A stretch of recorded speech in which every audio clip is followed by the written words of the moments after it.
So praise the Lord mga kapatid sa umagang ito for us again to study together in the book of Acts. Nasa chapter 3 na po tayo, verses 7 to 13. At ang pag-aaralan po natin today is the message of the Lord or the message of Jesus Christ to the church in Philadelphia. So kung meron po tayong Bible, buksan natin po ito sa Revelations 3,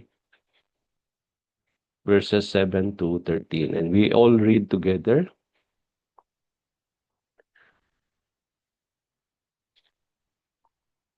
Okay, if you are there, so let me read. To the church in Philadelphia, to the angel of the church in Philadelphia, write, these are the words of him who is holy and true, who holds the key of David. What he opens, no one can shut, and what he shuts, no one can open. I know your deeds. See, I have placed before you an open door that no one can shut. I know that you have little strength, yet you have kept my word and have not denied my name. I will make those who are of the synagogue of Satan, who claim to be Jews, though they are not but are liars, I will make them come and fall down at your feet and acknowledge that I have loved you. Since you have kept my command to endure patiently, I will also keep you from the hour of trial that is going to come upon the whole world, to test those who live on the earth. I am coming soon. Hold on to what you have, so that no one will take your crown. Him who overcomes, I will make a pillar in the temple of my God. Never again will he leave it. I will write on him the name of my God and the name of the city of my God, the new Jerusalem, which is coming down out of heaven from my God. And I will also write on him my new name. He who has an ear, let him hear what the Spirit says to the churches. So purihin ang Panginoon sa kanyang mga salita sa umagang ito, mga kapatid. Now today we will study the 6 out of the 7 churches that the Lord sent His letters here in the book of Revelation. Now last Friday, pinag-aralan natin at diniscuss natin yung letter of the Lord to the church in Sardis. It was a church characterized of having the reputation of being alive, but in the eyes of the Lord, the church was considered dead. So hindi po natin uulitin yon. We will just try to go back to the video of what we have discussed last time. Now, like the church in Thyatira, kung matatandaan ninyo, nung pinag-aralan natin yung church sa Thyatira at yung Sardis church, makikita natin na itong mga churches na ito ay binigyan ng strong warnings from our Lord Jesus Christ. They were called to wake up. Nakita natin na sa ating pong pag-aaral last time, tinawag sila ng ating Panginoon to wake up, to strengthen what remains that is about to die, to remember what they have heard and obey them, and they were also called by the Lord to repent. Now, kung katulad ng simbahan po sa Smyrna, itong Church of Philadelphia was totally opposite.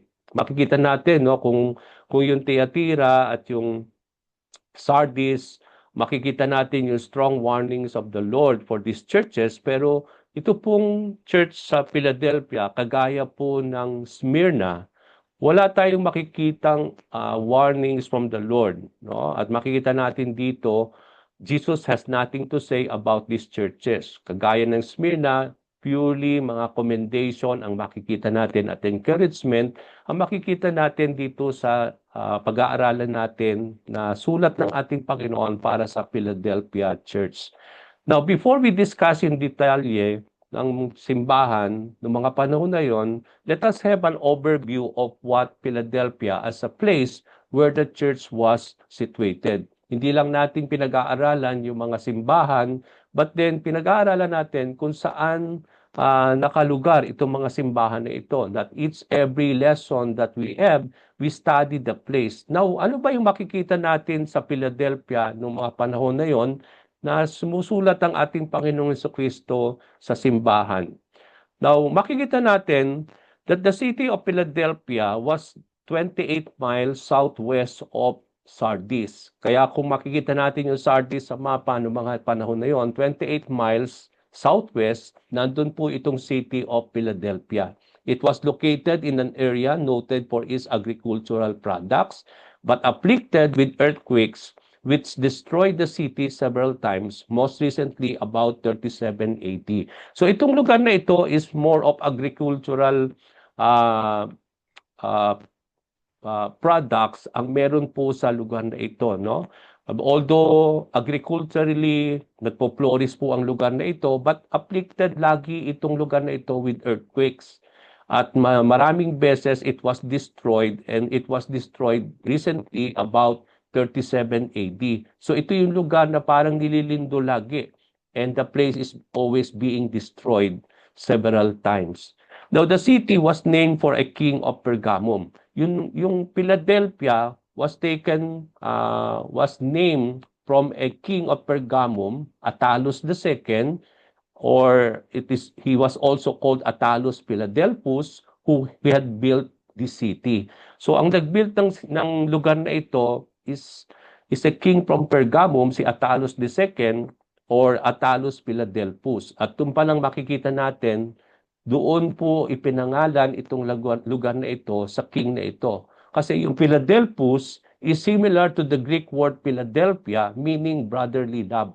Kaya ang Philadelphia pala, in Greek word, it means brotherly love, no? Which occurs 7 times. Kaya kung pag-aaralan natin yung brotherly love or yung Philadelphia, the Greek word Philadelphia, in the New Testament times, makikita natin yan sa Romans chapter 12 verse 10, yung word of brotherly love, makikita natin sa 1 Thessalonians 4:9, sa Hebrews 13 verse 1, sa 1 Peter chapter 1 verse 22, tsaka dalawang beses sa 2 Peter 1:7, and also in our passage today in Revelations 3:7. So dito sa mga verses na ito na ibinigay ko, doon natin makikita yung word o yung Greek word na Philadelphia, meaning brotherly love. Yung Philadelphia is known as a city of brotherly love because its name was created by combining the Greek word phileo, yung love, at adelphos, which means brother. Kaya makita natin yung Philadelphia is the combination of the Greek word phileo, na alam natin po is love, and then yung adelphos, yung Greek word na adelphos, meaning brother. Kaya makikita natin brotherly love yung Philadelphia. It is a combination of Greek words phileo at yung adelphos. Okay? So phileo is the Greek word for a deep brotherly affection or friendship, and it is the root name of Philadelphia. Okay, so Philadelphia is the youngest of the 7 cities in Asia Minor and originally founded around 190 BC, no? And it was named after the king of Pergamum. Kaya makikita natin from the word, from the name of this place, makikita natin what is going on also to the church, no? At kung ito po ay ang pangalan po nung lugar ay Philadelphia, which means brotherly love. So kung makita natin, very obvious what is going on with regards to this church that was planted during that time in this place. So Philadelphia had many temples leading to it, sometimes being called Little Athens. Dahil marami siyang temples noong mga panahon na yon, kaya tinawag siyang Little Athens. And in spite of this, the church was faithful and true to the Lord and were commended for doing so. They have the love for Jesus and for each other. Kaya doon natin makita from the name itself, no? The church in Philadelphia, dahil yung Philadelphia was known for brotherly love, kaya makikita natin na yun din ang nangyayari sa simbahan na ito na itinayo ng Panginoon sa lugar na iyon. Makikita natin that why they are being commended by the Lord, because they have the love for Jesus Christ and love for each other. Yun nga yung brotherly love. Now, as an overarching thought, mga kapatid, this message from Jesus Christ contains wonderful promises. No, although punong-puno siya ng symbolism, kasi kung makikita natin dito, no, na we cannot take this literal, especially yung mga verses na nakita natin at nabasa natin kanina. Kasi napakarami pong symbolism dito sa letter na ito ng Panginoon para sa church in Philadelphia. So what is so important for us to fully concentrate is yung mga promises ng Panginoon sa Kristo para sa mga mananampalataya who will wait for the Lord's coming while walking with the Lord and maintaining the work He has called them to do.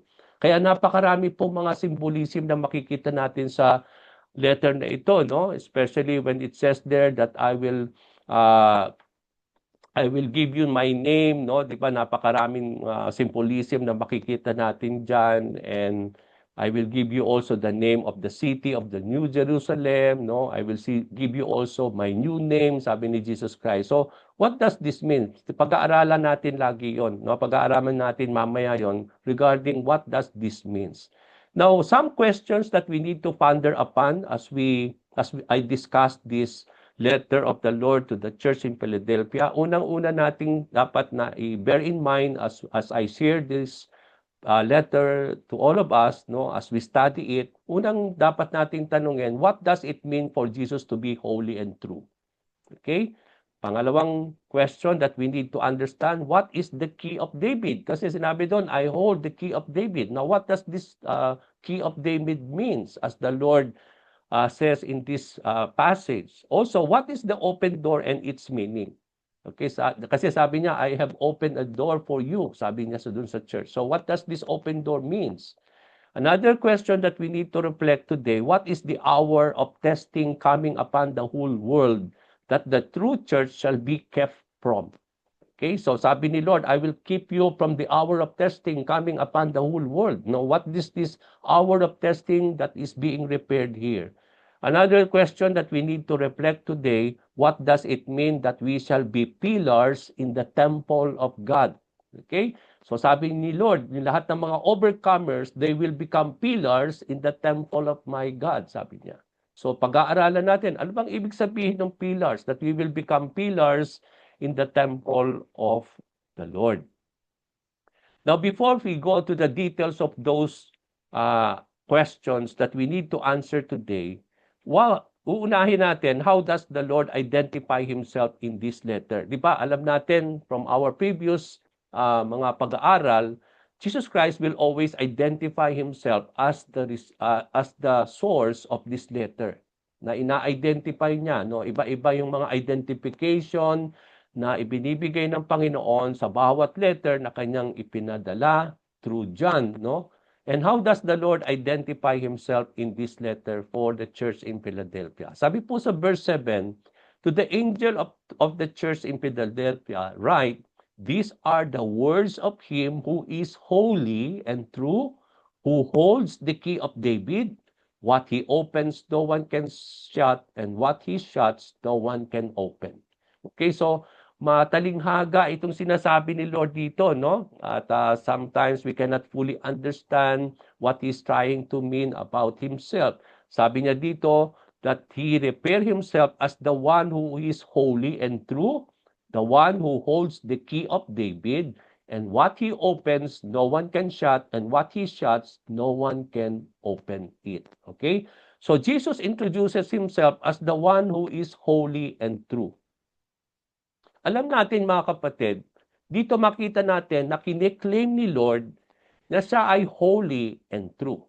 But in reality, we know that God only is true. That God only is the Holy One. So God alone is holy. Wala na pong iba. We cannot say that we are holy. We are just made holy by the Lord. Okay? So it is only God who is holy and He is only true. Holiness is the one attribute of God that influences all of His other attributes. So kung titingnan natin yung mga iba't ibang mga attributes of the Lord, it is the holiness of the Lord that influences all the attributes of God. Now, pag sinabi nating holiness, that God is holy, ano bang ibig sabihin noon? There are two concepts when we talk about the holiness of God. Okay? Additional information po ito sa ating lahat, no? So pag sinabi nating holiness, it talks about first separate. It means He is separate. Separate from what?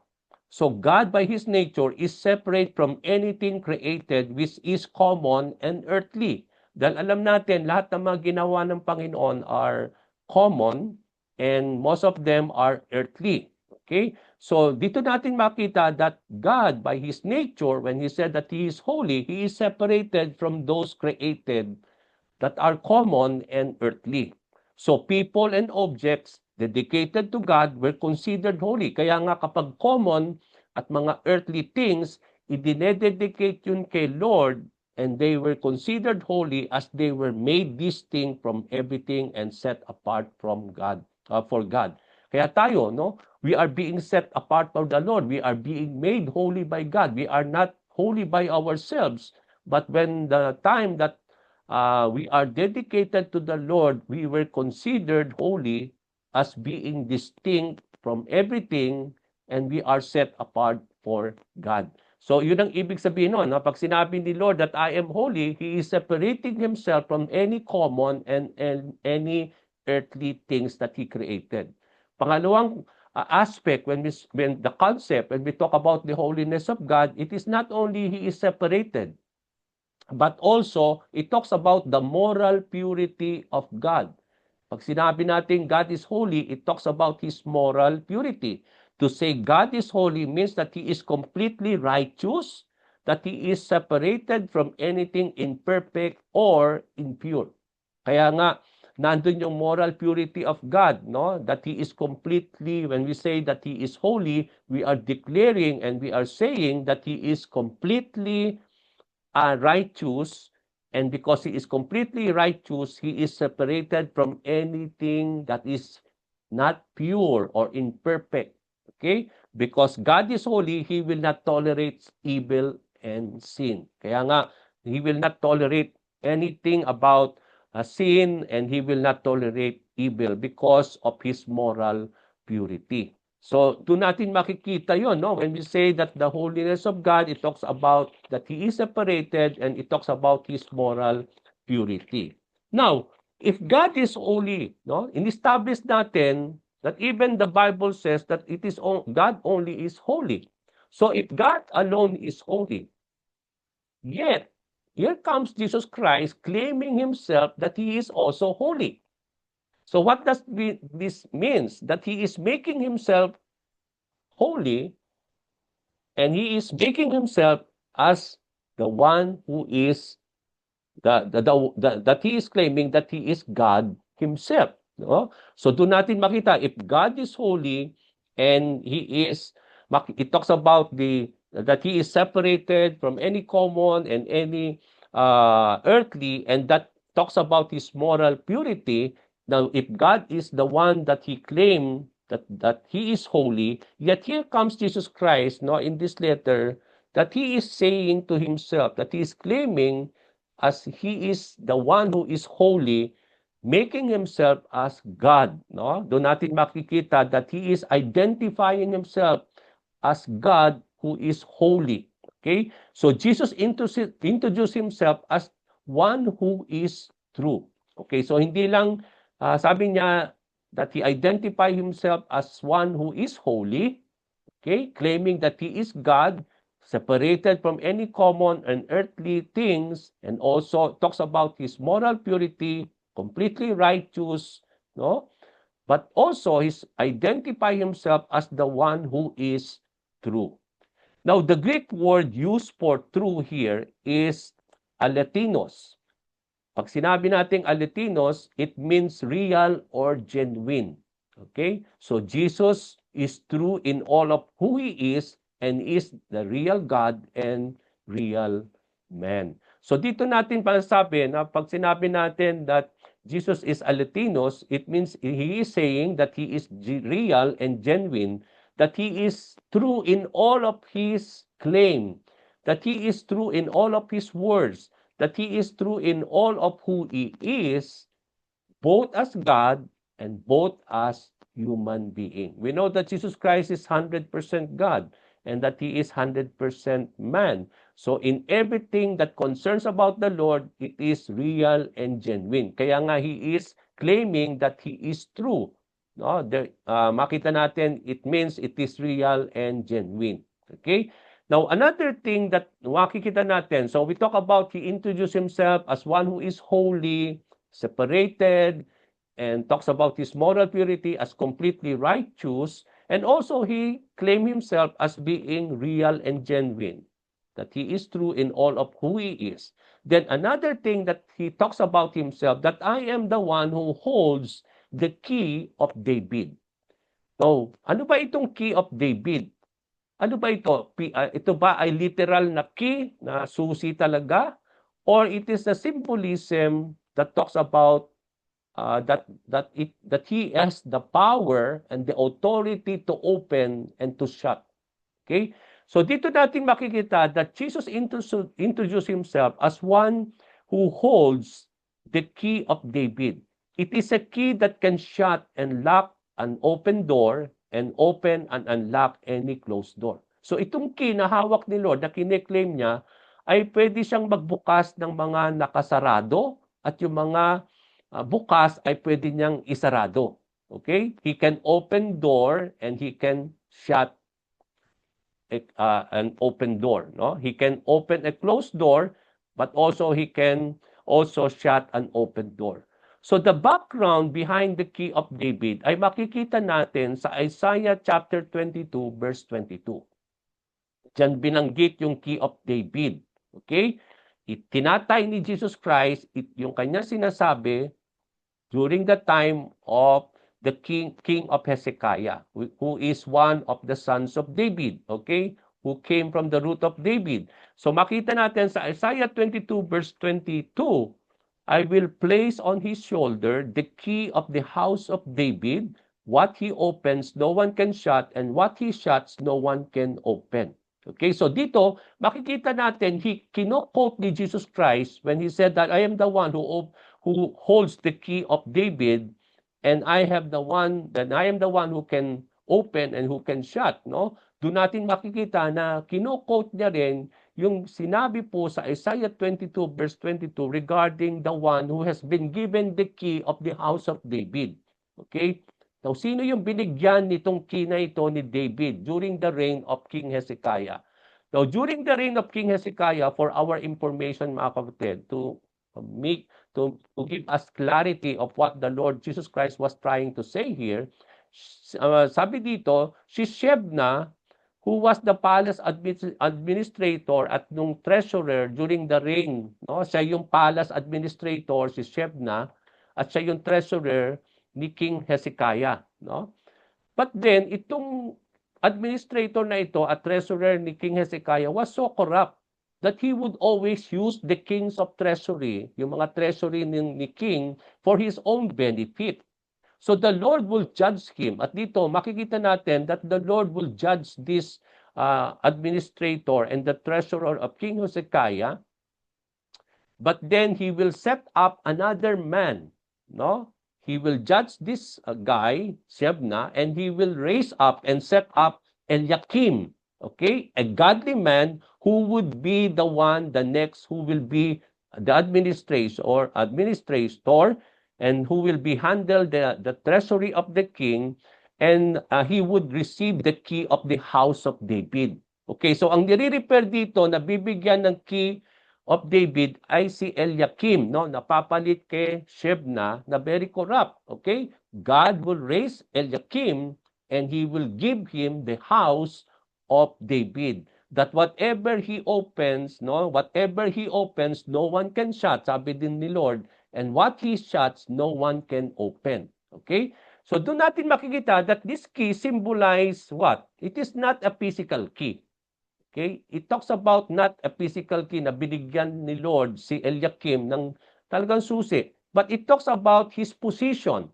Okay, pag sinabi nating key, the key of David here, being repaired here, is not literal, but it symbolizes a position having control of the king's treasury. Okay? It is not literal key, but figuratively, that could open and shut whatever door he chooses. Because he has been given by the Lord the authority. Okay? And he is in control of everything. Lahat ng pwedeng decision niya, he can open anything, he can close anything. Okay? Hindi lang physical door. Pag sinabi nating physical door, hindi yun ang ibig sabihin nun. It talks about hindi lang yung siya yung may control sa treasury of the king, but anything about the palace, he can open, and anything in the palace or concerning about anything, because he has the authority and he has the control of everything, he can close, He can open anything. Pwede niyang ipahinto, pwede niyang magbukas. Okay, so doon natin makikita na hindi lang ito yung literal na key na makakapag-open ng door of the treasury of the king, but it symbolizes what? Control and, sabi nga natin, and authority. Okay?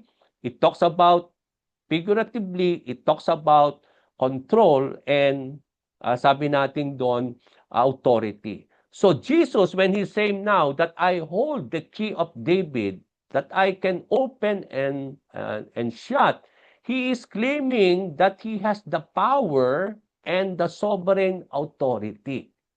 That He can open anything because He has the control. That He has all the sovereign authority. Anything He can open. Anything He can close. No, doon natin makikita yon. So Jesus not only claimed that He is the door or gate, but also holds the key to admit and to exclude. Di ba sabi nga natin, no, that I am the good shepherd sa John chapter 10, okay? But not only He is the good shepherd, but He is the door to that flock of God. Okay? He is the gate. Doon dadaan, no?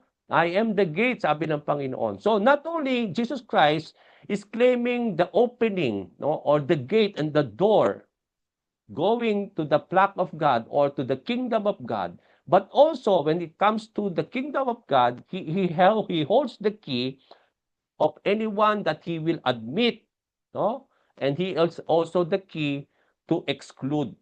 Pwede niyang magbukas at siya rin yung magsasarado. Okay? So He has the authority to admit anyone. He has all the authority and control of anyone that He will exclude to enter. Okay? So doon natin makikita, no, not only He is the gate, siya yung opening, no, not only to the flock of God, but also to the kingdom of God. Sabi doon, I am the way, the truth, and the life. No, but not only He's the way, but also He is indeed the gate for man to enter the presence of God, for man to enter the kingdom of God, but also not only that, but He is the key to the kingdom of God. No, He has the key to admit, He has the key to exclude. And it signifies Jesus' absolute authority and divine rights to rule. Pag sinabing, I hold the key of David, David is a king during that time, and it talks about his kingship. Not only it talks about his authority, but when we say king, it signifies and denotes rule. Okay, mamumuno, maghahari. So pag sinabi ni Lord that I have the key of David, it signifies His absolute authority and divine rights to rule as a king. It symbolizes His power to open and close spiritual doors. So yung door dito, it doesn't mean literal na door.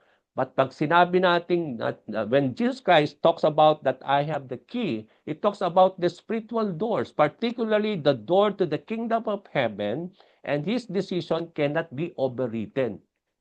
Hindi pwede i-overwritten because He holds the supreme control and authority na anuman yung decision niya, whether He will admit, whether He will exclude, no one can overwrite it.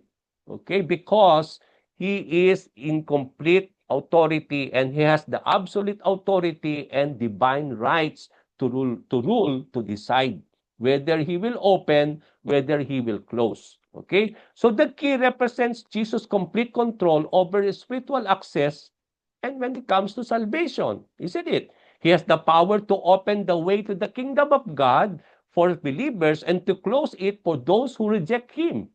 Okay? So dito natin makikita that He has the sovereign right to open the door for believers to enter the kingdom of God, but He has also the sovereign control and power and authority to close it for those who rejected the Lord Jesus Christ. Okay? Sabi po sa Matthew 7:21-23, not everyone who says to me, Lord, Lord, will enter the kingdom of heaven, but only the one who does the will of my Father who is in heaven. Many will say to me on that day, Lord, Lord, did we prophesy in your name, and in your name drive out demons, and in your name, sabi dito, no? We have performed, in your name we perform many miracles. Then I will tell them plainly, sabi ni Lord, I never knew you. Away from me, you evildoers. Okay? Makikita natin dito, no? Remember the parable of the 10 virgins? Di ba? Yung 5, they prepare for the coming of the Lord. The 5 did not prepare. Okay, when later on they were able to get the oil for their lamp, that's the time that the door is already open, closed. No, that the 5 who had prepared, they were able to open. The gate has been opened for them. No, but then here comes the 5 foolish virgin. Ano sabi nila sa verse 11 and 12 of Matthew 25? Later the others also came. Lord, Lord, they said, open the door for us. It means it is already closed. Okay? So it is already closed. The Lord already closed, okay, the door because he has all the right. He has all the authority to do so. But Jesus Christ replied, truly I tell you, I don't know you. Okay? So the open door for the church in Philadelphia, makikita natin dito that Jesus Christ holds that key to open anything. And he has all the sovereign right also to close anything. Okay? So here, he is saying to the church that I have opened that God has opened something for this church and he knows their deeds. So in verse 8, makikita natin, I know your deeds. See, I have placed before you an open door that no one can shut. So because he has all the authority now and all control and sovereign authority over anything, he said that I have opened a door for you. Ang sabi ni Lord dito sa church, and I know your deeds. See, I have placed before you an open door that no one can shut. Because he has all the authority and no one can shut it. Ang sabi ni Lord, I have opened a door that no one can shut. I know that you have little strength, yet you have kept my word and have denied my name. So dito natin nakita natin kanina, yung identity ni Lord regarding that He is true and holy, and also something that we need to know, what does it mean about holding the key of David. But also he said to this church that I know your deeds. I have I have placed before you an open door, no? And no one can shut it. That I know that you have little strength, yet you have kept my word and have not denied my name. So Jesus knew the deeds of the church. Dahil nakita natin sa bawat church, alam ni Lord ang mga nangyayari. He knew everything. He knew their deeds. And also, particularly in this church in Philadelphia. Now, paano ba ang simbahan na ito in the eyes of the Lord? Right? Now, when Jesus Christ says that He knew the deeds of the church, how does the Lord characterize the church in Philadelphia? Sabi niya, they have served the Lord well in difficult circumstances. The church have kept the word of the Lord and have not denied Him. Why? Bakit natin masasabi in the difficult situation or difficult circumstances? Kasi sabi dito, sabi ni Lord, you have endured patiently.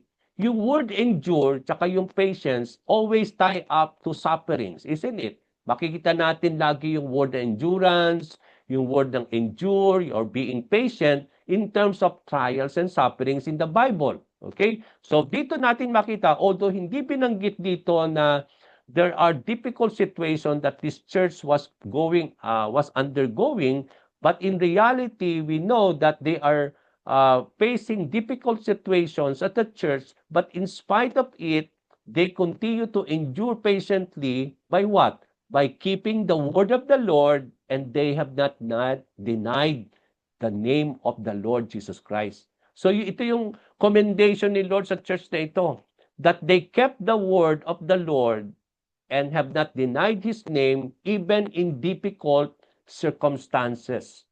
Okay? So Jesus as one holding the key, sabi niya, has set an open door for the church in Philadelphia and no one can shut it or close it.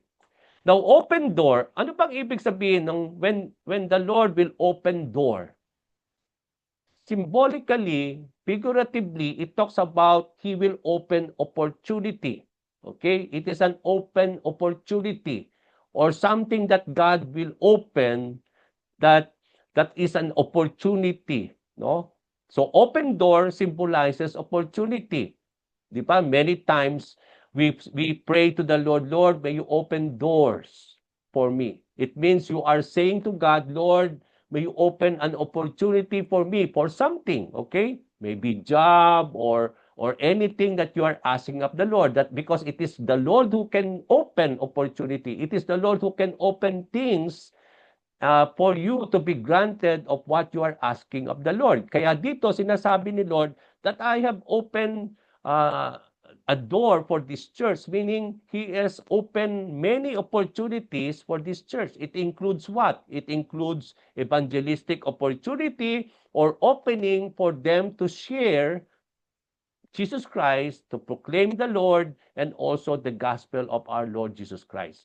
So when we talk about He opened an opportunity, so when we say that Jesus Christ has open door for the church, it means to say binuksan ni Lord yung oportunidad para ang simbahan ay maghayag, maghasik ng magandang balita. So it is an opening that the Lord opened, or an opportunity that the Lord opened for the church to do what the Lord called them to do. Kasi it is the Lord who can do that. Because sometimes, when we try to do something as the Lord commanded us, sometimes may mga hindrances eh. Hindi tayo makagalaw. There are strongholds sometimes, no? Kaya nga, we say that, Lord, may you demolish the stronghold. He can open those things. Okay? He can create an opportunity out of difficulties, no? And that's what open door means, no? Dito sa ating pong passage today. It is the Lord will open an opportunity for the church to do anything that the Lord called them to do as a church. Okay? So 1 Corinthians 16 verse 9, makikita natin yung open door dito in the life of Paul. Okay? Sabi po ni Paul, but I will stay on at Ephesus until Pentecost. So he decided na magstay sa Ephesus hanggang Pentecost because a great door, sabi doon ni Paul, for effective work has opened to me and there are many who oppose me. So dito makikita natin na kiniklaim ni Paul that the Lord Jesus Christ opened a great door for him, no, to do an effective work. Okay, it is God who opened for Paul an opportunity, a great door, no, to do an effective work as the Lord opened for him.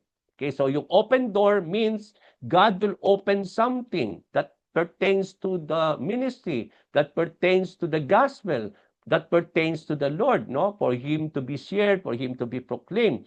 Another example po of open door is in 2 Corinthians chapter 2 verse 12. Ang sabi doon, now when I went to Troas to preach the gospel of Christ and found that the Lord opened a door for me. Okay, so nung may desire si Paul to stay sa Ephesus until Pentecost, makita natin dito that when he went to Troas, no, to preach the gospel, binuksan ni Lord ang isang open door or opportunity for him to preach the gospel. Okay, so open door means it is an opportunity that the Lord can open in spite that there is closeness of it, kahit sarado po, no, yung lugar na yon, the Lord can open that so that His name can be proclaimed, the word can be proclaimed. No, He will open a door of opportunity to penetrate something that is closed because He has all the authority to open anything that is closed. Kaya nga, doon natin makita, no, kapag we want to do something in a ministry, we want to evangelize, but then there are hindrances, there are strongholds that it's impossible to penetrate those things or those places. We pray to the Lord that the Lord will open, that the Lord will demolish the barriers, that the Lord will open opportunities, that the Lord will remove, no? So doon natin makikita how he holds the key of David. He has all the authority, the power, the absolute control Anything that He wants to open, He can open. Anything that He can close, He can shut it out. Okay? So do natin makita. Now, spiritual opportunity as an open door that Jesus opened for us could be, perhaps, example, for our church in Sharjah, for our church in Dubai, anything concerning about church. So it means to say, it is the Lord who can open spiritual opportunity for the church to do the work of the Lord. So merong mga spiritual opportunity, open door na binubuksan ng Panginoon sa bawat isa sa atin. For example, our spiritual understanding before we are closed in our mind, no? Hindi natin kayang intindihin ang salita ng ating Panginoon. No? We cannot fully understand. But then Jesus opened and unlocked our understanding regarding His words. And that's why today, we can truly understand the word of the Lord through the Holy Spirit. No? Binuksan niya kasi yung ating understanding that is closed before. No? Our understanding was closed. But then, binuksan ni Lord yung spiritual understanding now that we can now know and understand His words. That's why we need to desire His words more and more now, because we have now given the privilege, the opportunity to know and understand the word of the Lord. Another opportunity na binuksan sa atin at sa simbahan, yung personal providence natin. Jesus opened doors of blessings in providing for our needs. We need to wait for the opportunity that the Lord will open for our needs. We wait for the the right timing that the Lord will open that doors of blessings and providence wherein the Lord can provide. Kaya nga minsan kapag humihingi tayo in prayer that the Lord will bless us, or we are asking of the Lord na i-bless tayo ng ating mga pangailangan, we need to wait for that opportunity. No, hindi ito, si Lord, hindi siya yung vending machine na kapag naghulog tayo ng coin to ask something, ay dali-dali lalabas. No? But then, although meron tayong binuksan ni Lord yung personal providence upang i-bless us, but it still subject to the timing of the Lord until He will open that door to bless our needs. Kaya sometimes nade-delay yung ating mga blessings from the Lord, even though we already ask of it, is because meron siyang He is still opening, He's still creating an opportunity, an open door to release all those blessings to us. Kasi may mga sandali, di ba, humihingi tayo kay Lord nitong something about something that we need in our lives. Pero, di ba sabi sa Bible that if we ask, we will receive, no? If we believe and ask in the name of the Lord. So we have done that. We believe. We ask it in the name of Jesus Christ. But then, bakit hindi pa din dumadating yon? Because the Lord has the key of opportunity to open that blessings for us. It may be at the moment, hindi niya pwedeng buksan yung blessing na yun kasi hindi pa niya pwede ibigay sa iyo kasi hindi ka pa ready dun sa hinihingi mo. Maybe later on, He will open the opportunity for that providence that He wants, that we are asking, that we can receive from the Lord. Because it is already ripe, no? Pwede na tayo maging accountable. Pwede na tayo maging faithful stewards ng mga bagay na yun. Kasi may mga sandali na hindi pa binubuksan ni Lord yung mga blessings na yan is because we are not ready to receive it. Okay, so another opportunity, open doors na binubuksan ni Lord sa buhay natin sa iglesia, yung ministry opportunities, isn't it? Jesus can open the door to reveal new ministry openings, to preach the gospel, and to proclaim the name of the Lord. Okay? Because we have been given by the Lord the authority to go and make disciples, to preach the gospel. God will open opportunities for us to do so. Many times, binubuksan ni Lord ang pintuan, opportunity to share to the someone na pinaprompt niya na abutin natin. No? May mga sandali na binibigyan tayo ng mga tao para i-share yung ebanghelyo sa mga taong yon, no? Sometimes katabi mo sa eroplano, sometimes nakilala mo, God is opening those opportunity, no? For you to share the gospel, for you to preach the gospel and proclaim the name of the Lord, no? Not only to person but also in places. No, kapag tayo pumupunta sa ibang lugar, sometimes God opens opportunity for you to do ministry. Although ang intention mo doon ay tourism lang or magpasyal-pasyal lang, but even though nagpunta ka lang doon para mamasyal, but God can create ministry opportunities, an open door for you also to preach the gospel. No, may mga sandali makakapag-meet ka. God is opening, no? Namamasyal ka lang and your intention is just for visit, but then God can create ministry opportunities. And that because he can do that. Okay? So he holds that thing. So Jesus opened the door for the church in Philadelphia for his words and to proclaim his name. Kaya nga dito sabi ni Lord, I have opened a door for you and you had remained faithful regarding my words. You have kept my words and you have proclaimed my name and you had not denied it. So dito natin makita na yung opening na yun na create ni Lord is for this church to continue to keep, to know, and to study, and to understand His words, and also the opportunity for them to proclaim the name of the Lord because they have not denied the name of the Lord. Ibig sabihin, nandun yung opportunity and open door na create ng Panginoon sa simbahan na ito for them to continue to know and understand, for them to grow continuously in the knowledge of the Lord because it is the Lord who can open our spiritual understanding to know the word of the Lord and also the opportunity to proclaim Jesus Christ. Kaya sabi ni Lord dito, I have opened a door for you and you have not denied my name. It means to say that open door kinapitalize itong simbahan na ito for them to proclaim the name of the Lord. That's why they have not denied the name of Jesus Christ. They were able to know, they continue to grow in the word of the Lord. And that's an opportunity that Jesus Christ opened for the church. And I pray that this is also an opening that the Lord will open for Sharjah, for Dubai, for any churches that He has in this earth. Okay, that the Lord will open every opportunity for the church to continue to grow in the knowledge of the Lord, to continue to proclaim His name throughout the nations, because it is God alone who can open that for us. Okay? So, makikita natin, they have kept Jesus' words and they have not denied His name. No one can shut or close an open door that Jesus unlocked for the church and for the believers. Anything that the Lord will open for us, for ministry opportunity, for personal providence, for any spiritual opportunity and ministry opportunities that the Lord will open for us, ang sabi doon ni Lord, no one can shut it down. Okay? Because He alone can shut it.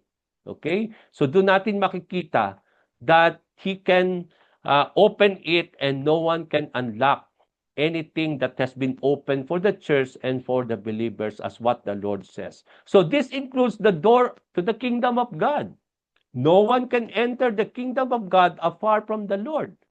Not only He is the way, but He is the door for the believers to enter. Diba? Sabi niya, I am the way, no, the truth and the life. No one comes to the Father. But not only He is the way, but He is indeed the door for the believers to enter. No, I am the gate, sabi niya. And also, He holds the key whether that door can be opened or closed. Kagaya ng 10 virgins that the wise virgins who were able to enter that door, but also Jesus Christ closed that door for the 5 foolish virgins. Okay, so doon natin makikita. So, but in spite of the opportunity that Jesus opened, the Lord knew that the church have little strength to deal with that opportunity. Okay, ito po yung reality. Sabi ni Jesus Christ, I have opened a door for you that no one can shut, but you have little strength. So, yung open door pala ay mga opportunity that the Lord is opening for the church, for the believer regarding spiritual understanding, mga personal providence, or ministry opportunity. Okay? So, for example, binigyan tayo ng opening ni Lord regarding sa ministry of the Lord. Okay? Nagbukas siya ng opportunity para makapag-evangelize tayo, makapaghasik, makahayo, to make disciples. But then, ang sabi dito, although we have the open door, sabi ni Lord, you have little strength. So what does this say? That is saying what the Lord is trying to say here. The Lord knew that the church have little strength to deal with those opportunity. Although the Lord opened, pero yung to deal with that opening, that opportunity that the Lord is open, is not exactly that we can do by ourselves because we have no strength to do and to take sabi nga natin to deal with that opportunity that the Lord has opened. Little strength here does not mean weakness, but real strength to be strong in the Lord. Ang sinasabi ni Lord, okay, I have opened an opportunity for you, but you have no strength to deal with those opportunity. You need to be strong in me. Yun ang sinasabi ni Lord. You cannot be strong in yourself in dealing with that opportunity, sabi ni Lord, but you have little strength. He is saying that you need to be strong in me in taking that opportunity. We are to depend and rely on the strength of the Lord in every opening of opportunity that Jesus will set before us. Many times Jesus opens, but then we rely on our own. But the Lord Jesus Christ says, I know your deeds, no? He knows everything about us. He knows that we have little strength to deal with every opportunities that He will open for us. That's why any opening opportunities that the Lord, whether anything, we need to rely on the strength of the Lord, not on our own strength.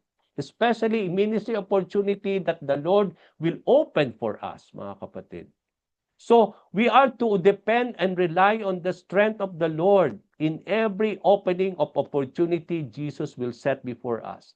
There is no great or too big for us to accomplish, no matter what the Lord will open for us, whether it will be a great work, it will be a big work that the Lord opened for us. No, nothing is too big, nothing is too great to accomplish if we will always rely on the strength of the Lord, not on our own. Little strength means not relying on our strength, but we have to strength because we don't have strength on our own, but we are to rely on the strength of our God. So the church in Philadelphia had relied on God and became faithful to Jesus on the opportunity that He opened for them. So itong simbahan na ito, faithful sila. They just rely always on the strength of the Lord. They have kept His words and they have not denied His name. It means to say, when they have kept His words, they became obedient to these words. When the Lord says, you had not denied my name, they became faithful. Okay? So, very renowned itong simbahan na ito sa kanilang obedience, sa kanilang faithfulness. And that's why I believe that we don't have strength on our own. We need to rely on the strength of God. Ang sabi po sa 1 Corinthians 1:27, God chose the foolish things of the world to shame the wise. He chose the weak things of the world to shame the strong. So, to shame the strong, to shame the wise, hindi siya gumamit ng mga wise people also. To shame the strong, he did not use strong people also. But to shame the wise, he chose the foolish things of this world. To shame the strong, he used the weak things of this world. So that's why, even though hindi tayo na-train, wala tayong lakas to deal with the opportunity, to evangelize, to share the word of the Lord, no? Hindi naman tayo gifted on anything, but then He choose us to do, because to shame the wise, to shame the strong, no? 2 Corinthians 12:9, but He said to me, di ba, Paul, when he was trying to say, no? He said, that Jesus Christ said to Paul, my grace is sufficient for you, for my power is made perfect in weakness. Even though we are weak, no, in terms of strength, we don't have strength. Weak there is not really without strength, but we don't have the capacity to do so. Yun yung ibig sabihin nun. But then, in those times, in those weaknesses, where we have no strength, that is when the power of God is being made perfect, sabi ni Lord. Therefore, I will boast all the more gladly about my weaknesses so that Christ's power may rest on me. Okay, doon yung sinasabi ni Lord, no? Sabi ni Paul, I need to boast more of my weaknesses so that yung power ni Lord, yung kanyang strength will rest upon all of us. Okay? So what will Jesus Christ will do for the church? Because they have they have obeyed His word, they have kept His words, they have become faithful and did not deny His name. So what is the Lord will do for this church? So verse 9, ang sabi niya, I will make those who are the synagogue of Satan, who claim to be Jews, though they are not, but are liars, I will make them come and fall down at your feet and acknowledge that I have loved you. So, di ba, napag-aralan natin last time na sa mga letters also of Jesus Christ to the churches, He prepared a place that it is a place of Satan, and there is also the synagogue of Satan. Also in Philadelphia, Jesus Christ also mentioned there is a synagogue of Satan. Ano yung synagogue of Satan na nire-repair dito? Synagogue of the Jewish believers. Okay? But He repaired this synagogue, this Jewish synagogue, as synagogue of Satan. Why? Is because they are not true. They are liars. He is referring to the Jewish people, no, believers, because they are not true. They are liars. And what is going on in that place, in that synagogue, where is the gathering of these Jewish believers, it is being repaired by the Lord as a synagogue of Satan because they are not true, but they are liars. They make them, sabi dito, ang sabi ni Lord, when the time will come, sabi dito, they will bow down, they will fall down at the feet of the church in Philadelphia. And when that time comes, Jesus will acknowledge His love for this church. Okay? So doon natin makita that Philadelphia had many Jewish synagogues who claims to be Jews, but they are not. And Jesus considered them as synagogue of Satan. They are liars and do not speak the truth. Kapag sinabi nating liars, they are not speaking the truth. So they have no spiritual connection with Father Abraham, nor they are people of faith. Okay? Because they claim that they came from Abraham. Because he is the father of all the believers. But then in reality, they are not. Sabi nga ni Jesus Christ, no, dun sa mga Pharisees, your father is not Abraham, no, or your father is not God, but your father is Satan, no. So dito kiniklaim ni Lord, He is saying to these religious leaders, mga Jewish leaders, that they have no spiritual connection with Abraham, but in reality, their father is the devil. Okay?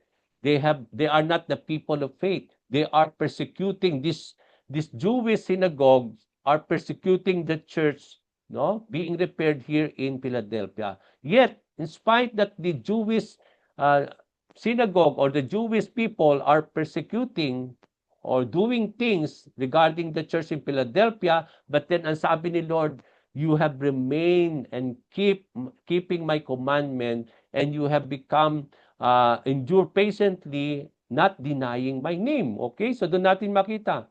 So Jesus will make the Jews who are not genuine and true to come and fall down at the feet of these Gentile believers. Alam natin yung Philadelphia are Gentile people.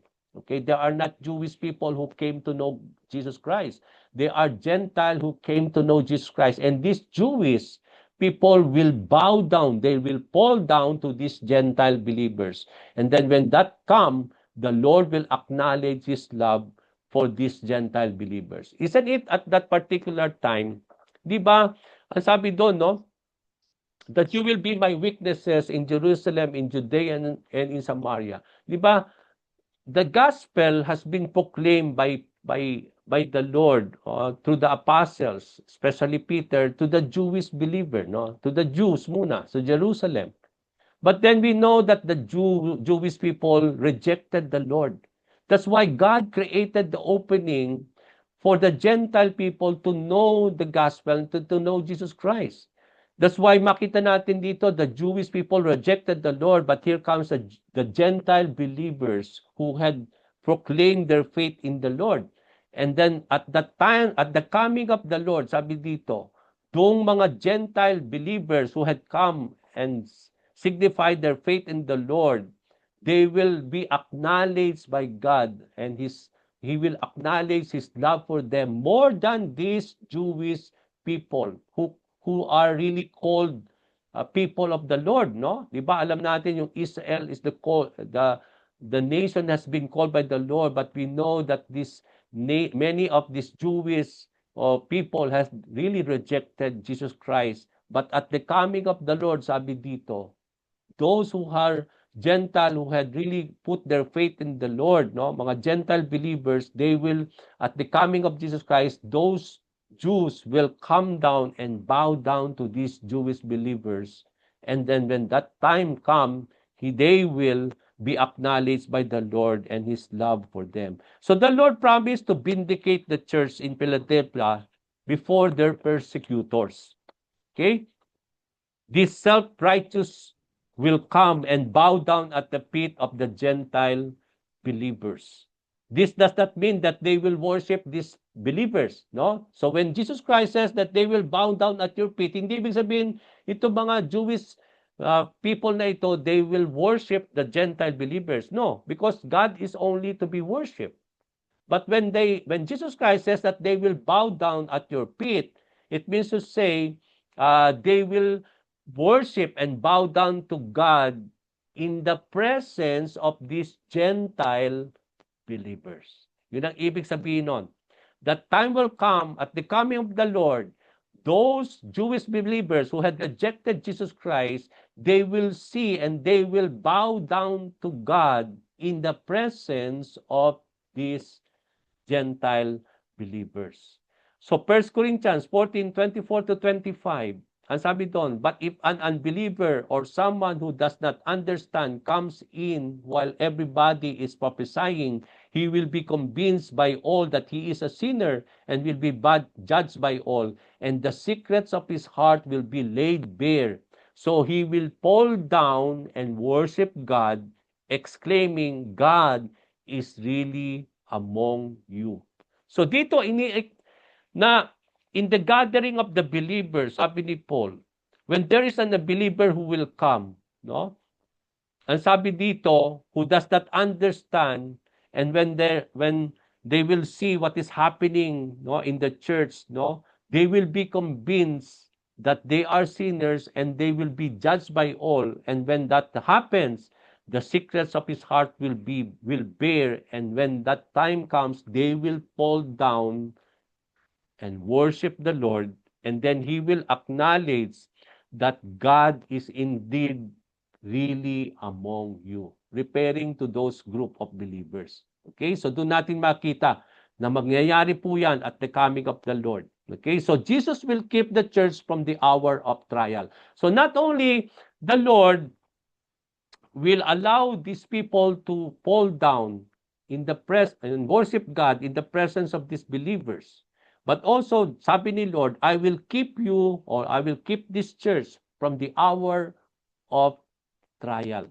Ano yung binabanggit dito? In verse 10, since you have kept my command and endure patiently, ang sabi ni Lord, I will also keep you from the hour of trial that is going to come upon the whole world to test those who have lived on earth. So dito, sabi ni Lord, I will keep you from the hour of trial because you have kept my word, you have not denied me, and you had endured patiently, then I will keep you from the hour of trial na paparating sa buong mundo, especially those who live on earth.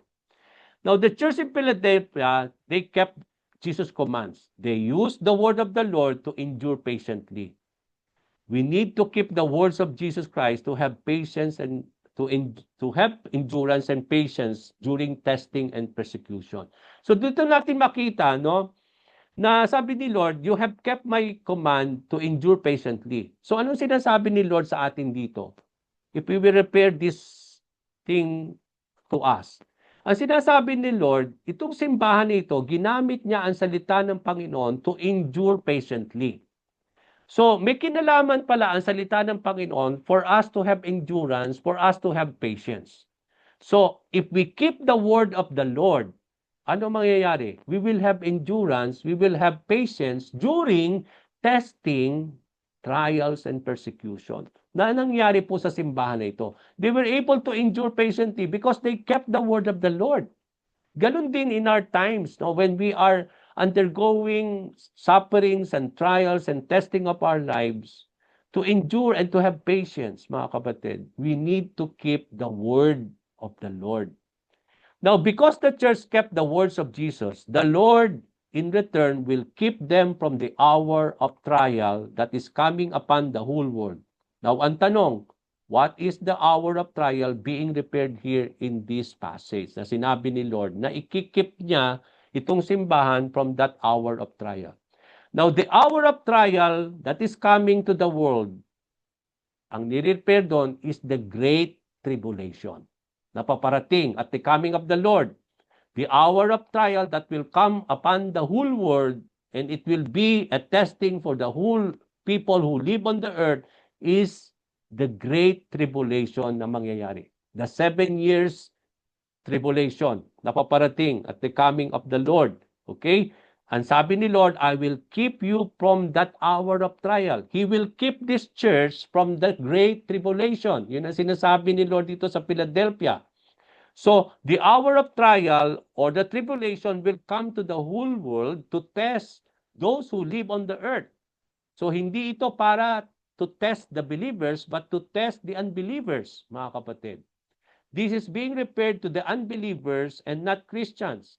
So, ang itetest dito, hindi yung mga believers when this hour of trial will come, but it will be for the unbelievers. The unbelievers are objects of God's wrath, but believers will be kept by the Lord. Okay, so doon natin makita, no? The testing will be the unbelievers, but the believers will be kept by the Lord during that hour of trial, during that time of tribulation. Now, the question now is the word keep. Okay, ito po yan. Anong ibig sabihin ng keep? Ira-rapture ba tayo so that we will not experience the hour of trial? Or the word keep is that protektahan din tayo. It may be two things, no? The word keep here can be mean that tatanggalin tayo, hindi tayo dadaan sa trial of the testing o yung hour of yung hour of trial or yung the tribulation. Keep, maybe you will be raptured before the trial or the testing of the trial, okay? Or the tribulation, or you will be undergoing that tribulation, but that Jesus Christ will keep you. It means to say, dadaan tayo sa tribulation, but Jesus Christ will keep us during that time of testing. Pwedeng both, isn't it, mga kapatid? Now, ano yung ating paniniwala dito? Now, the fact that Jesus will keep them from the hour of trial that is going to come means that the keeping of the Lord will happen before the hour of trial will come. So dito, ito yung mga, kung naniniwala tayo sa pre-tribulation, yung paniniwala na ma-rapture muna ang simbahan, yung mga believers before the tribulation, ito yung verse na kiniklaim nila. Kasi sinabi ni Lord, I will keep you from the hour of testing or the hour of trial that will come to the whole world. So ito yung pinanghahawakan ng mga pre-tribulation na before the tribulation, believers will be raptured by God. So ito yung kiniklaim nila, itong Revelations 3, okay, na binigay sa Philadelphia. Kasi ang sinabi ni Lord, I will keep you from the hour of trial that will come. This conveys the rapture of the church before the tribulation. But even it will not happen, okay? Kasi although naniniwala tayo sa pre-tribulation, mga kapatid, but then there are also church believers, denomination who believes on the mid-tribulation. During the middle of the tribulation, dun mangyayari ang rapture. It talks about also believers who also believe that there is the post-tribulation, that it can be, the rapture will happen after the 7 years tribulation. So, hindi man mangyari that God will keep us before the tribulation, but if God will allow us to experience the tribulation, whether in the middle, whether after the tribulation, but the promise of the Lord, itong pangawakan natin, He will keep the church And it talks about what? It talks about His sustaining grace, His power, that He will keep us so that we are able to overcome this tribulation. So Jesus is able to keep and protect the believers even if they would experience and gone through the tribulation. So the word keep there can be mean too. But for us, dun sa how it has been said by the Lord, no? Yung mga words, yung the praise itself, it talks about that He will keep them. It means they will not experience that hour of trial. But then whether that keep may mean that or not, but the promise of the Lord is that He will keep the church. Whether they will undergo it, but God will keep and protect us. Even He will allow us to experience and allow us to go through those tribulation. So what does the church, was called to do as they wait upon the coming of the Lord? Ano yung sinabi ni Lord as they wait upon the Lord? On the coming of God. I am coming soon, sabi ni Lord sa verse 11. Hold on to what you have so that no one will take your crown.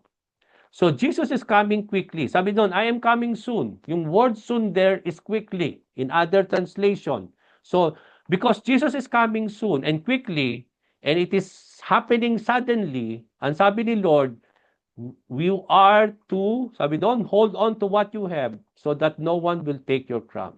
So we need to remember that He is coming and soon, and it is happening suddenly. That's why preparation is necessary.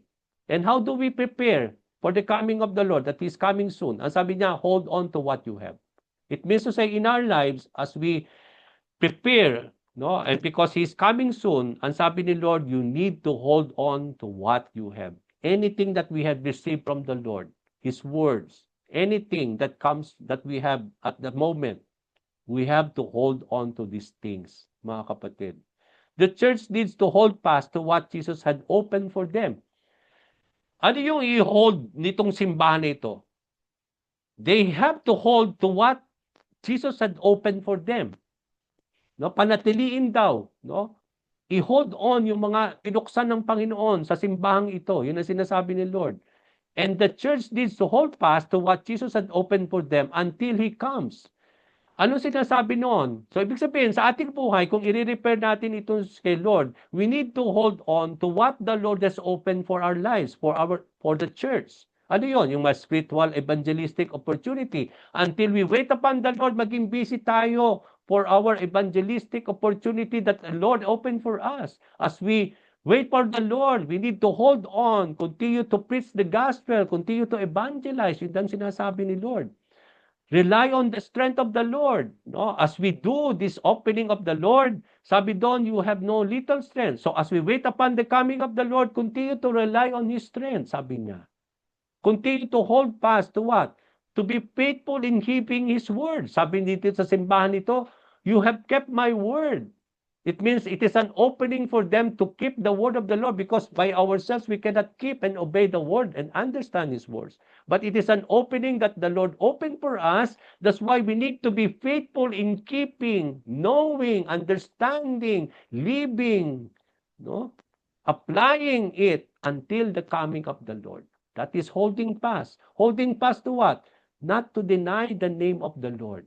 We need to continue to proclaim the name of the Lord until the coming of the Lord. That is something that we need to hold fast. Another thing to hold fast until the coming of the Lord, endure patiently no matter what we are experiencing as we wait upon the Lord. Ano man yung pinagdadaanan natin dito, no? As we wait upon the coming of the Lord, we need to endure them patiently, and that is one also thing that we need to hold fast as we wait upon. Now, why to hold fast to these things? Bakit kailangan natin mag-hold fast? Ang sabi din ng Lord, so that no one may take your crown. So that no one can take that opportunity out of you. Okay? So the crown is being repaired, is the crown of victory. To take away means not to be stolen, but to be given to another. Sabi ni Lord, I have opened something to this church. So if we will not be faithful and if we will not holding fast dun sa opening na yon na ibinigay ni Lord sa simbahan, sa bawat isa, there's a possibility that it will be taken out of us and it will be given to another. Okay? So, napaka-importante po yon. Ibibigay niya yon, it will be taken out of us, ibibigay niya dun sa mga marunong who know to hold it fast. So, don't wait, mga kapatid, na tanggalin pa yung mga opening na yan at i-close ni Lord yan kasi hindi tayo naging faithful dun sa opening na yan. Nasayang lang, everything becomes vain. Binuksan ni Lord but we don't became faithful out of it. Possibility na tanggalin, i-close yan ni Lord, ibigay yan at i-open sa ibang simbahan, sa ibang marunong who need to hold it fast. Jesus promised rewards. May mga rewards. Ano yung mga rewards dito? Verse 12. And I will very quickly. Sabi niya, to him who overcomes, I will make a pillar in the temple of my God. Never again will he leave it. I will write on him the name of my God and the name of the city of my God, the new Jerusalem, which is coming down out of heaven from my God. And I will also write on him my new name. Now, this is what I'm trying to say. These are not literal. Hindi niya isusulat yung pangalan ng Panginoon sa atin, no? But these are symbolism. Now, what does this symbolizes when the Lord will write the name of the Father to us? What is the symbolism that He will write the name of the city of Jerusalem in us? What does it means to write the new name of Jesus Christ in us? So the overcomer will be made a pillar. So una-muna, sabi ni Lord, before the writing of the names, sabi niya, magiging pillar daw ang overcomer in the temple of God. Okay? So pillars, alam natin, 'di ba, sa architecture, if you are an engineer architect, alam natin yung pillar, yung mga column, yung mga poste, okay? Ng building. Ano yung poste? Sila yung nagsusupport noong buong structure. But then, even though they are pillars, they are not indeed holding it. But these pillars is being supported by what? By the foundation. Okay, may pundasyon. At yung pundasyon, yung pillar na yon nakatayo sa pundasyon. So although we are pillars, no, but then the foundation and our strength is not on our own. Pillars were pictures of strength, stability, and beauty. Okay? Kaya may mga column, may mga poste na magaganda, pinagaganda nila. It talks about stability and strength. But then, the strength, stability, and the beauty that does come within the pillar itself, but on the foundation itself. So the temple of God, ang sinasabi ditong templo is it symbolizes the presence of God. Because in those times, the temple of God symbolizes where the presence of the Lord is. Pero nung na-destroy yung templo, wala na doon yung presensya ng Panginoon. So ang temple na tinutukoy dito is not the structure, but it is the presence of God. That because pillars are important in the temple of God, there's a structure. Now in symbolism, in the presence of God, we will become pillars in the presence of God. No? Kasi necessary yung pillars na yon. So it means to say, makikita natin dito, as pillars in the sanctuary, we will continue to dwell eternally, securely, in the presence of God. Hindi kayo mahiwal. Kaya you will never leave it anymore, sabi ni Lord, no? Kasi you are pillar, hindi pwedeng pillar. Kasi isang structure, hindi gumagalaw, hindi pwedeng tanggalin yung pillar, ilagay doon, kasi kundi magkukulaps lahat. So, ibig sabihin, in the presence of God, you will become pillars, and as pillars, you will be dwelling continuously in the presence of God, eternally, and being secured in that presence of the Lord. Yun ang ibig sabihin yan. And you cannot be moved away from it. Yun ang sinasabi ni Lord. This is the reason that Jesus said, He shall not go out of it anymore. Meaning, the overcomer will have a place of permanence and stability in the presence of God.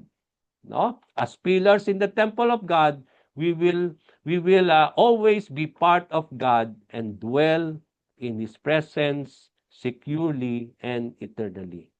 Now, let's go to the names. quickly. Okay, kahit nag-overtime po tayo, we will do that kasi in reflection naman ninyo hindi ngayon. Okay? Kahit magkaroon na lang tayo ng konting reflection. Now, mahalaga po ito. What does these names that the Lord will write? Jesus promised that He will write 3 names upon the believer. The name of the Father will be written to the believers. The name of the city of Jerusalem, the new name of Jerusalem, because Jerusalem will come down from heaven and it will be here on earth. Okay, so do not imagine what is the name of that Jerusalem that will be written on the believer. Ano yung new name of the Lord that will be written on that believer? So tatlong name ang isusulat sa believer. The name of the Father, the name of Jerusalem city, and the new name of Jesus Christ, the Lord's new name. Now what does this mean? These are not literal but symbolism. Pag sinabi nating names, it denotes what? These are marks. Di ba? Names, isusulat. Ibig sabihin, marka siya. Okay? Marks. Marks of what? Marks of identification and intimacy. Not only these are marks, but these are seals. Kasi names, isusulat. Ito ay seals of what? Seals of ownership and seals of inheritance. Okay? God will give us the mark. God will give us the seal. Okay? Of what? It is a mark and seal of identification, intimacy, ownership, and inheritance. The Father's name, it is a mark and a seal that conveys what? Ownership, that we belong to the Father. The city of God will be written on us. It is a mark and a sign. The New Jerusalem conveys our destination and dwelling, that we have a new home to dwell after here on earth, and we will dwell in the new city, okay? And dwell there for all eternity. Okay? So that is the meaning of that. The Lord's new name conveys our relationship with our Savior, Jesus Christ. He has redeemed us with His blood. We are in Him and He is in us. This new name, whatever it is, will speak to the unique and personal relationship that we have in Jesus Christ. Okay, these are not really literal names, but it is a symbolism that talks about marks and seals. So it is in contrast, di ba? During the tribulation, in contrast, we will have the name of the Lord. It is a mark and seal that we are believers who have the intimacy, that we are identified with the Lord, that God own us, and we will inherit inheritance. In contrast naman, di ba, in the tribulation, there will be the mark and the seal and the writing of the Antichrist for the unbelievers. Di ba, in contrast, wherein unbelievers will have the name and the mark of the beast, the Antichrist, written on their forehead and their hand. In contrast naman, we will also have the name and the mark of the Lord, no? Symbolizing our identity, our intimacy, the ownership, and the inheritance. Ephesians, why I said ownership, inheritance, identification, intimacy. This is where I end. 2 verses. Ephesians 1:13 to 14. Having believed, you were marked in Him with the seal, the promised Holy Spirit, who is a deposit guaranteeing our inheritance until the redemption of those who are God's possession to the praise of His glory. Last verse, 2 Corinthians 1:21 to 22. Now it is God who makes both us and you stand firm in Christ. He anointed us, set His seal of ownership on us, and put His Spirit in our hearts as a deposit guaranteeing what is to come. Praise be to the Lord, no? Napakaganda po nitong letter na ito ni Lord. And I hope and I pray that this letter will be for all of us, for all the churches today, and may the Lord bless us until the coming of the Lord. So I will return this back to Sister Brenda.